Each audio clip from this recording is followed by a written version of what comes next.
Les chromosomes sont des éléments que l'on trouve toujours dans les cellules. Les chromosomes sont des éléments permanents des cellules. Ce sont des structures que l'on trouve dans toutes les cellules, ou presque toutes les cellules en tout cas. Alors, nous allons parler des cellules eucaryotes. Donc, il y a dans les cellules eucaryotes des structures que l'on trouve, on a dit, dans toutes les cellules. On peut parler de structures universelles et qui sont permanentes dans les cellules eucaryotes. Alors, c'est quoi une cellule eucaryote? C'est une cellule qui possède un vrai noyau qui protège le matériel génétique, c'est-à-dire les chromosomes, et notamment dans les chromosomes, ce que l'on appelle l'ADN, l'acide désoxyribonucléique, qui est à la base de l'information qui va permettre de fabriquer, entre guillemets, un individu, qu'il soit végétal, qu'il soit animal. Alors, ces chromosomes, ces structures, en fait, que l'on trouve dans le noyau, sont bien visibles au cours des divisions cellulaires. Mais à ce moment-là, on ne parlera peut-être plus de noyau, parce que le noyau, la membrane nucléaire, à un moment donné, va disparaître. Bon, puis se reconstituer ensuite, hein, ne vous inquiétez pas. Donc, bien visibles au cours des divisions, ces chromosomes, durant les phases qui ne correspondent pas justement aux divisions, eh bien, ne sont plus visibles.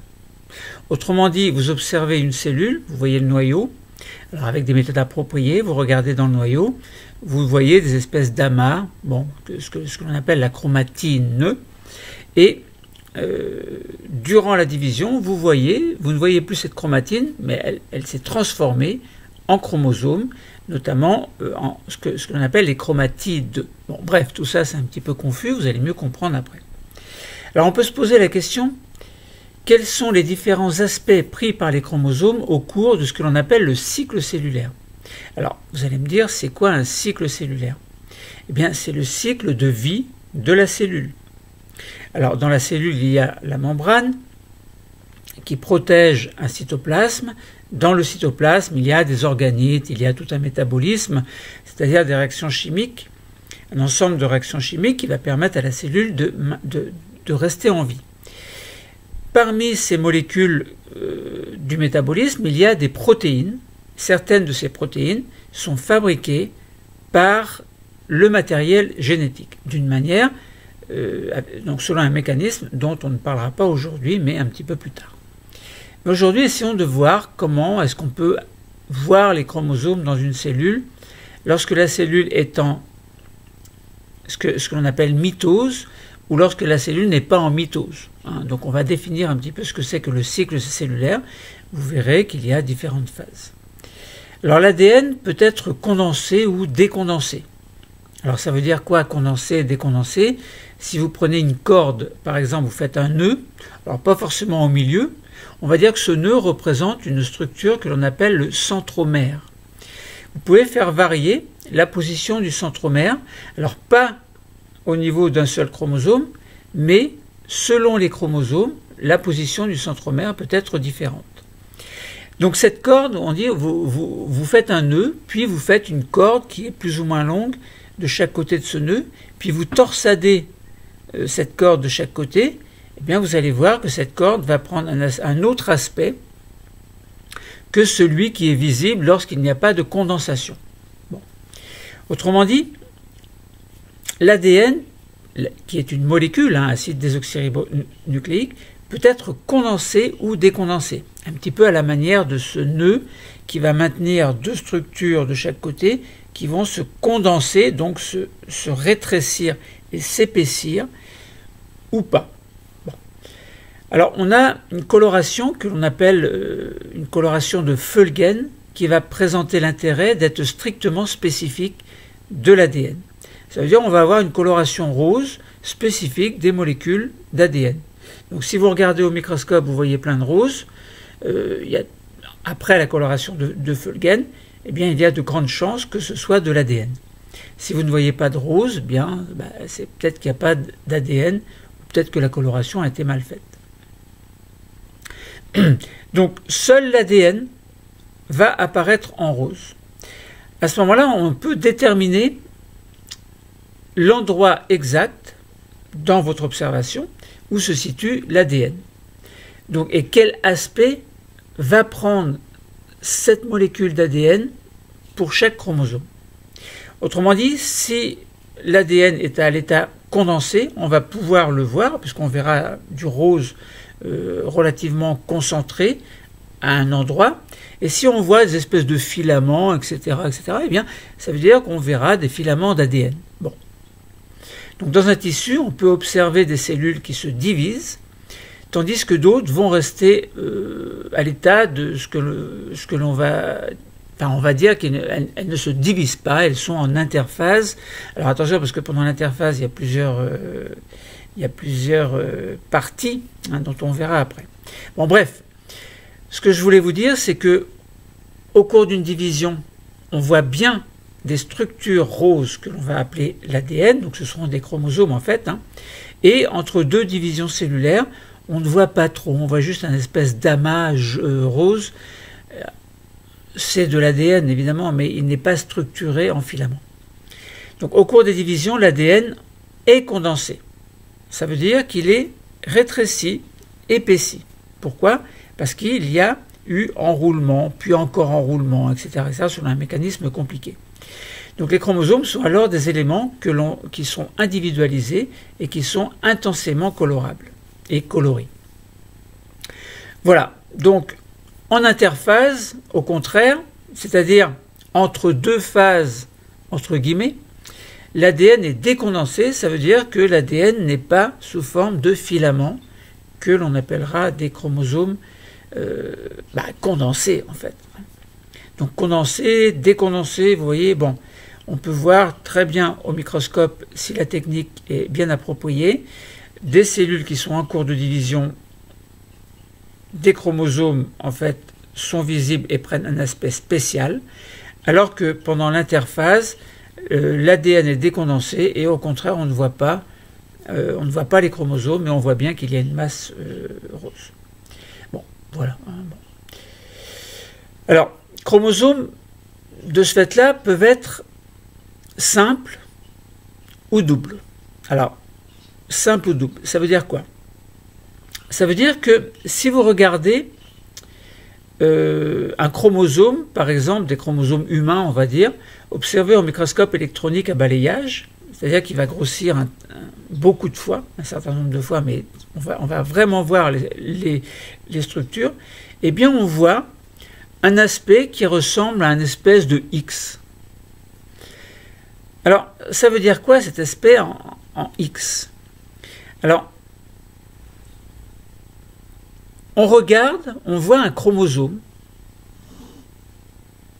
qui est double. On voit à un certain endroit une espèce de masse qui relie ce que l'on appelle des chromatides. Donc on a un X, mais en fait on a donc une chromatine reliée au milieu.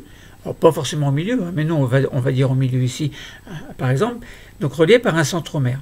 On peut avoir de chaque côté donc un bras court et un bras long, ou alors les bras de la même grandeur. Bon.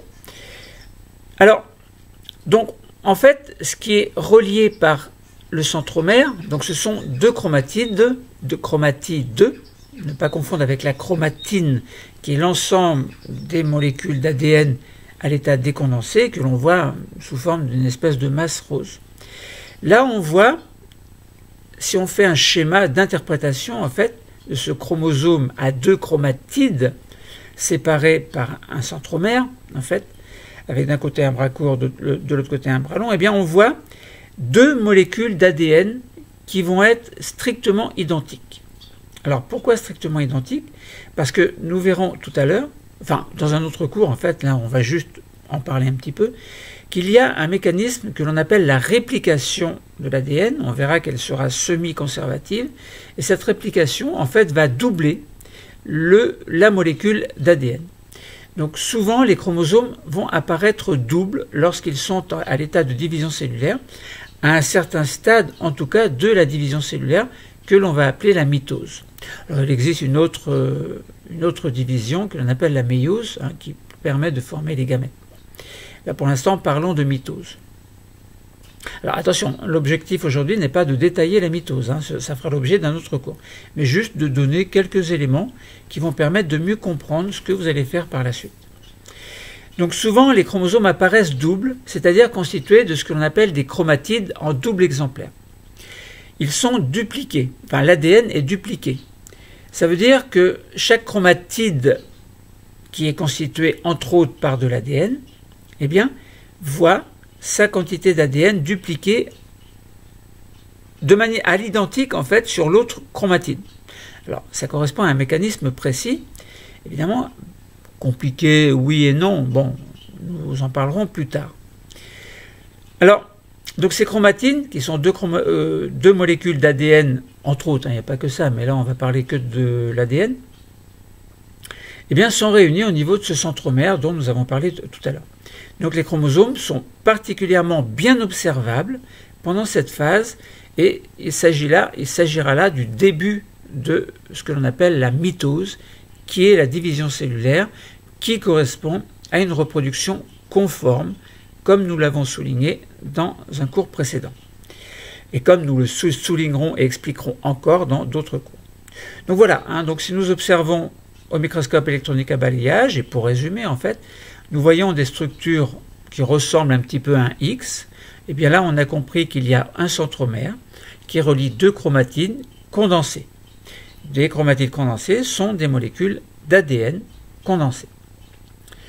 Alors essayons de mieux comprendre en quoi consistent les phases du cycle cellulaire. Alors nous allons, bon, il faut que vous trouviez un graphique type quantité, un phasme. M'avait peur, j'ai cru que c'était une araignée. Un petit phasme. Eh bien, tiens, tu vas aller là, toi. Qu'est-ce qu'il va faire là, ce phasme? Alors là, c'est très étonnant. Il va aller. Alors, c'est un petit peu embêtant parce que je voudrais le garder. Faut pas que je le perde. Bon, ben, je vais le garder dans ma main. Ce petit phasme. Mince, ça m'embête. Alors là, c'est une anomalie, hein. Je suis bien piégé parce que j'enregistre un cours et j'ai ce phasme qui est sur ma main. Alors j'ai un élevage de phasmes, hein. Il a dû s'échapper de la cage.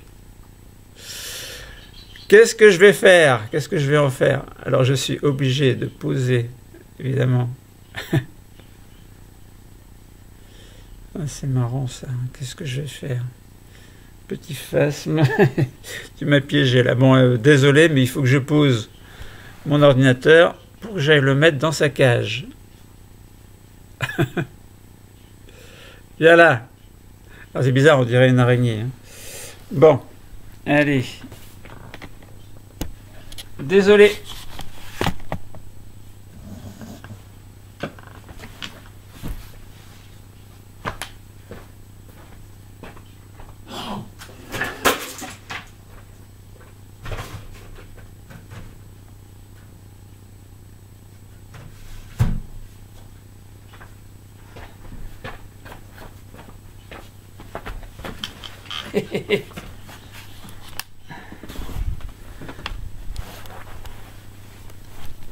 Bon, alors, donc je reprends où j'en étais.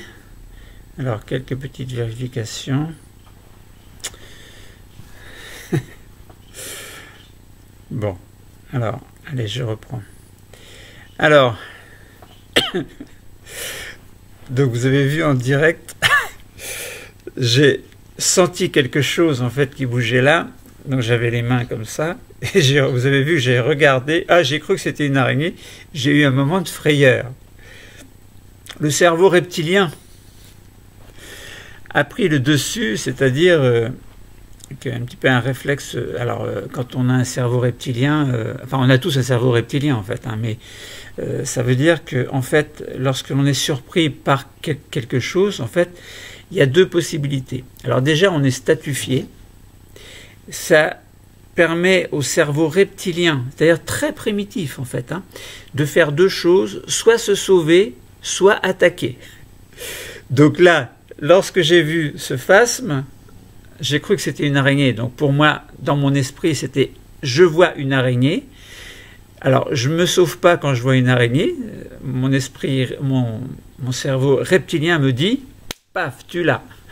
Là, je ne l'ai pas tué parce que, en fait, lorsque j'étais prêt à... Alors, j'aurais pu très bien faire une pichenette pour l'envoyer ailleurs, ne pas la tuer, évidemment. Mais les réflexes qui datent voilà, des temps très anciens de nos ancêtres, en fait, ont fait qu'il fallait survivre. Et donc, j'ai bien été piégé par le fait que j'étais surpris, évidemment, et puis, en fin de compte, le raisonnement a pris le dessus, et puis je me suis aperçu que c'était un phasme. Bon, bref. Alors, donc les phases du cycle cellulaire, en fait, il faut trouver un graphique qui présente la quantité d'ADN par cellule en unité arbitraire en fonction du temps. Alors, on va partir sur l'axe des ordonnées, on va mettre 0, 1, 2. 0, ça veut dire il n'y a rien, il n'y a pas d'ADN. 1, ça veut dire il y a une quantité d'ADN. Si par exemple vous avez un chromosome entier, un chromosome simple avant la division cellulaire, donc avant la formation, avant la condensation de l'ADN, en fait, vous avez une quantité d'ADN. Et lorsque vous allez avoir ce que l'on appelle la réplication ou la duplication de l'ADN, vous allez avoir deux quantités d'ADN. Donc lorsque vous voyez un chromosome en X, donc X, avec le centromère au milieu, ça veut dire que la quantité d'ADN a été doublée. Bon, donc ça veut dire qu'à un moment donné du cycle cellulaire, il va falloir que cette quantité se double. Alors, donc une quantité d'ADN, vous marquez 1, deux quantités, vous marquez 2, enfin vous marquez, c'est sur l'axe des ordonnées, quantité d'ADN par cellule en unité arbitraire. Alors si vous avez 23 paires de chromosomes, évidemment, 23 paires de chromosomes correspondent à une quantité d'ADN. Hein, bon, ça vous l'avez compris, je pense. Donc on voit sur ce graphe une ligne horizontale, donc horizontale avec 1. 1, ça veut dire une quantité d'ADN. Puis on voit dans une autre zone, donc on va dire A, B, C, D, dans la zone B, on voit une droite qui monte de manière régulière jusqu'à atteindre la quantité de 2. Et c'est là que c'est à cet endroit, donc dans le temps, en fait, c'est à cet endroit que la quantité d'ADN va se doubler. Puis il va y avoir une petite droite C, correspondant toujours à ces deux quantités. Il va y avoir une espèce de phase de repos en attendant, au niveau de la phase D, que la mitose commence, c'est-à-dire qu'à un moment donné, eh bien, il va y avoir donc formation des chromatines et puis diminution nette d'une quantité de 2 à une quantité de 1 au niveau des chromosomes, de l'ADN en tout cas. Puis on recommence le A, B, C, D, etc. C'est confus dans votre tête, ça veut dire quoi tout ça? Eh bien, ça veut dire que, alors vous allez mieux comprendre évidemment si vous avez le schéma devant vous. Hein. Alors, en fait, ce qu'il faut voir, c'est que nous sommes dans un cycle cellulaire et que dans ce cycle cellulaire, il y a des phases caractéristiques qui vont se succéder et se répéter. Commençons par dire qu'il y a, au cours d'un cycle cellulaire, une succession d'interphases et de mitoses. Autrement dit, quand on avait A, B, C, D, A, B, C correspond, alors les lettres A, B, C correspondent à l'interphase et la lettre D correspond à la mitose. Et ensuite on a à nouveau A, B, C, interphase D, mitose, A, B, C, interphase D, mitose. Que signifie A, B, C? Alors, ça veut dire que l'interphase en elle-même est divisée en trois parties. Une partie que l'on va appeler G1, une partie que l'on va appeler S et une partie que l'on va appeler G2. Autrement dit, ABC est remplacé par G1, S, G2. Alors, que signifie G1? Eh bien, G1, qui fait partie de l'interphase, c'est une phase, c'est un intervalle qui est situé entre la mitose et la synthèse d'ADN, c'est-à-dire la duplication de l'ADN. La cellule va alors synthétiser ses protéines, ses propres protéines, qui vont être nécessaires à sa croissance et à ses fonctions. Bon, alors selon un mécanisme, hein, la synthèse, la biosynthèse des protéines fait partie de mécanismes assez compliqués que nous verrons également dans un prochain cours. Donc la cellule synthétise les protéines nécessaires à sa vie. Donc voilà. Donc ça c'est pendant la phase G1 où la quantité d'ADN est toujours à 1. Bon, ça veut dire que l'ensemble des chromosomes, nos 23 paires de chromosomes en tout cas au niveau dans l'être humain, chez l'être humain, pour chaque cellule de l'être humain, cellule eucaryote, cellules somatiques en tout cas, eh bien, on est dans l'interphase, on est en phase G1. Voilà.